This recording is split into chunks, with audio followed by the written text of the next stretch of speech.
বন্যা কবলিত উত্তরাঞ্চলে ত্রাণ ও উদ্ধার কাজ দ্রুত শুরু করতে অন্তর্বর্তীকালীন সরকারের প্রতি আহ্বান জানিয়েছেন বিএনপির ভারপ্রাপ্ত চেয়ারম্যান তারেক রহমান। এক বিবৃতিতে এই আহ্বান জানান তিনি। একই সাথে নদী ভাঙন রোধে কার্যকর উদ্যোগ গ্রহণের তাগিদও দিয়েছেন তারেক রহমান। বিবৃতিতে তিনি বলেন, আকস্মিক বন্যায় তিস্তা পাড়ের লক্ষাধিক মানুষ গৃহবন্দী হয়ে পড়েছেন। চরম দুর্দশার মধ্যে জীবনযাপন করছেন লালমনিরহাট, নীলফামারী, রংপুর, কুড়িগ্রাম ও গাইবান্ধা জেলার নিম্নাঞ্চলের মানুষ। দুর্গত এলাকায় আতঙ্ক বিরাজ করছে উল্লেখ করে বন্যা উপদ্রুত এবং আশেপাশের জেলার বিএনপি নেতাকর্মী ও সমর্থকদের সর্বাত্মক সহযোগিতা নিয়ে বন্যার্তদের পাশে দাঁড়ানোর অনুরোধ জানিয়েছেন তারেক রহমান।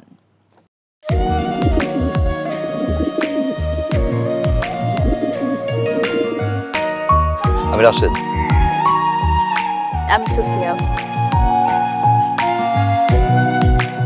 আপনার পোষা কবুতর, আপনার মায়া এখনো ছাড়তে পারেনি, এর জন্য উড়ে চলে আসছে। মায়া হচ্ছে ম্যাজিকের মতো, একবার মায়া বললে সহজে ভোলা যায় না। তুমি কি পাগল? আমি পাগল তো। সুফিয়া,